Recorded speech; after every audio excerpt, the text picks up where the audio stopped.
नमस्कार, मी तारा जाधव, ज्योतिषतज्ञ। आज आपण खूप महत्त्वाच्या विषयावर बोलूया की लग्नामध्ये घटस्फोटाचे किंवा पत्रिकेमध्ये घटस्फोटाचे योग कधी येतात आणि पत्रिका बघणं गरजेचे आहे का। बऱ्याच लोकांचा प्रश्न असतो, पत्रिका बघणं गरजेचे आहे का। पत्रिका बघणं 100% गरजेचे आहे, कारण पत्रिकेमध्ये घटस्फोट तुम्ही पत्रिका चेक करताना बऱ्यापैकी घटस्फोट 60 ते 65% आहे। हे आधी चांगल्या ज्योतिषाला किंवा ॲस्ट्रोलॉजरला ज्याची चांगली डिग्री झाली त्याला सुरुवातीलाच कळतं, हे तुम्ही लक्षात घ्या। खूप 36 गुण जुळले म्हणजे तुमचं लग्न टिकेलच असं नाही आहे। एक तर सगळ्यात पहिली गोष्ट, पहिला नियम आहे की मंगळाला ज्या मुलीच्या पहिल्या स्थानात, 7व्या स्थानात, 4थ्या स्थानात, 8व्या स्थानात आणि 12व्या स्थानात जर मंगळ असेल तर एक तर तिला मंगळाचाच नवरा बघा। आणि जर मंगळाचा नवरा जर तिला भेटत नसेल तर कर्क राशीमध्ये जर मंगळ असेल तर तिथं मंगळ जरा नीच होतो, तर मग अशा वेळेस असा मुलगा तुम्हाला चालणार आहे। किंवा मग शनी जर कडक असेल पत्रिकेमध्ये, लग्नस्थानी शनी आणि मुलीच्या लग्नस्थानी मंगळ आणि मुलाच्या लग्नस्थानी शनी आहे, तर अशी पण पत्रिका तुम्हाला चालणार आहे, हे तुम्ही लक्षात घ्या। आता पुढे घटस्फोट का होतो याच्यावर आपण बोलूया। आता घटस्फोट होण्याची कारणं दोन आहे, मुलाचा आणि मुलीचा। मुलाच्या पत्रिकेत केतूचा कालावधी चालू आहे, मग तो सूक्ष्मदशेचा असेल, आंतरदशेचा असेल किंवा महादशेचा असेल। आणि मुलीच्या पत्रिकेमध्ये सेम राहूची किंवा केतूची आंतरदशा, सूक्ष्मदशा किंवा महादशा जर चालू असेल, असे लग्न होताना खूप आनंदात होतात, खूप सारा खर्च पण होतो, पण मग लग्न टिकेल याची गॅरंटी नाही। लग्न टिकण्याचे हे झाले बेसिक कारण। सप्तमात जर केतू असेल आणि लग्नस्थानातून राहू जर बघत असेल तर नवरा बायकोमध्ये नैराश्य सतत असतं। मग ह्या नैराश्यापोटी घटस्फोट होईलच असं नाही आहे, पण ते एकमेकाशी उत्साहाने बोलत नाही आणि त्यांच्यामुळे घरातलं वातावरण पण सुखी राहत नाही।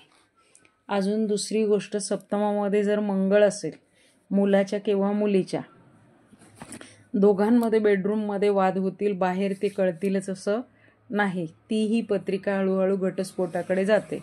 परत एक गोष्ट महत्त्वाची लक्षात घ्या की प्रत्येक वेळेस घटस्फोट होईल असं नाही, पण पत्रिकेमध्ये बऱ्यापैकी किंवा दोघांमध्ये घटस्फोटाचे सतत वातावरण बनलेलं असतं।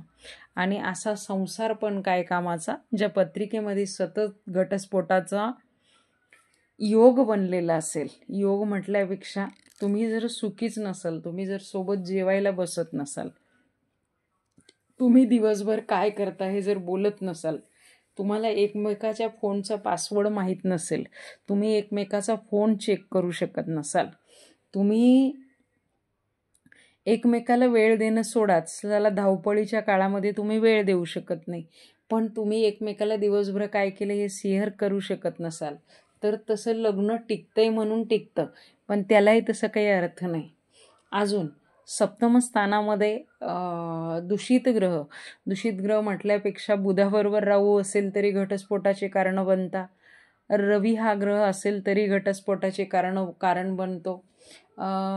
सप्तम खराब असणं म्हणजे काय, तर सप्तमामध्ये चंद्र राहू, रवी राहू असले तरी पोटाचे कारण बनतात। सप्तमात चंद्र राहू असेल तर मुलीचं सासूशी पटत नाही, म्हणून मग घटस्फोट होतो।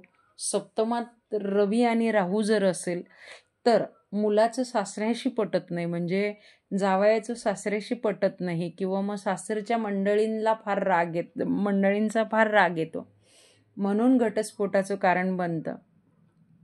सप्तमामध्ये शुक्र आणि मंगळ जर येत असेल तर दोघांनाही एकमेकावर सतत डाऊट असतो आणि म्हणूनही यांचा घटस्फोट होतो बऱ्यापैकी।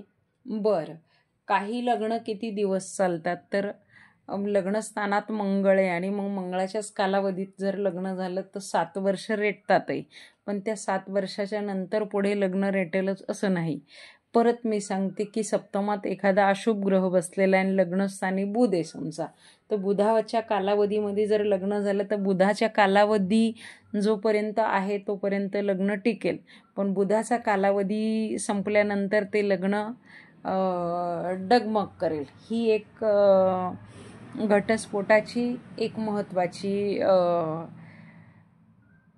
म्हणजे गोष्ट. बरं, मग आता सप्तम म्हटल्यावर कुंडलीमध्ये प्रथम 12 स्थानं राहतात. सगळ्यात पहिले आपण बघितल्यानंतर पहिला एक त्रिकोण भेटतो आणि त्याच्याखाली एक त्रिकोण दिसतो, त्याला आपण सप्तम म्हणतो. मग सप्तमावर शनीची जरी दृष्टी असेल तरी घटस्फोटाचे कारण बनतात. सप्तमावर मंगळाची दृष्टी जरी असेल तरी घटस्फोटाचे कारण बनतात. सप्तमावर अशुभ ग्रहांची जरी दृष्टी असेल तरी घटस्फोटांचे कारण बनतात. मग अशुभ ग्रहांची म्हणजे कशी, जर चंद्र असेल तर मग रवीची किंवा मंगळाची जरी सावली पडली तरी घटस्फोटाचे कारण बनतात. आणि राहू असेल तर 100%.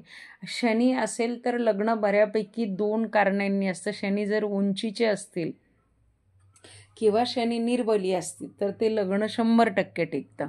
आणि शनी शत्रू राशीत असतील तर मग अशा वेळेस एक तर घटस्फोटाचं वातावरण बनतं किंवा नवरा किंवा बायको खूप शक्की बनते किंवा वैधव्य योग येतो अशा पत्रिकेमध्ये.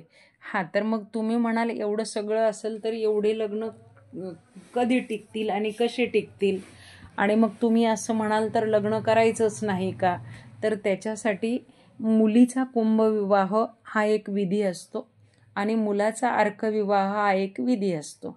आता बऱ्याचशा क्लायंटचं रोज दिवसातून 2-3 वेळेस तरी मला विचारणं असतं की मॅडम, तरुण मुलगा वारल्यानंतरही त्याचं रोहीशी लग्न लावलं जातं, तर मग तुम्ही असा अर्कविवाह रोहीशी लग्न लावण्याची बात कशी काय करतात?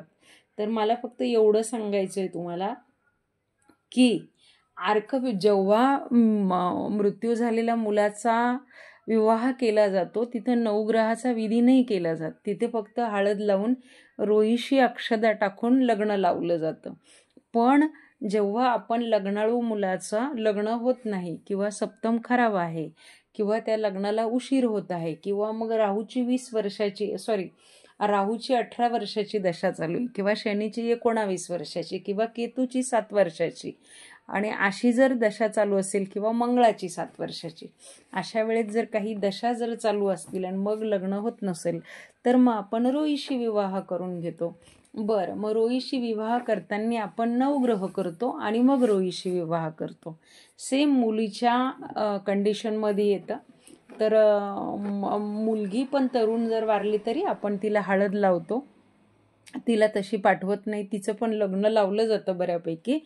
तर मग आता हिचं लग्न जमत नाही म्हणून आपण जो विधी करतो त्याला कुंभविवाह म्हणतो. कुंभ म्हणजे कुंभ ठेवला जातो, त्याला आपण नारायणाचं रूप धरतो. त्याच्या आधी नवग्रहांची शांती केली जाते आणि नंतर कुंभविवाह केला जातो.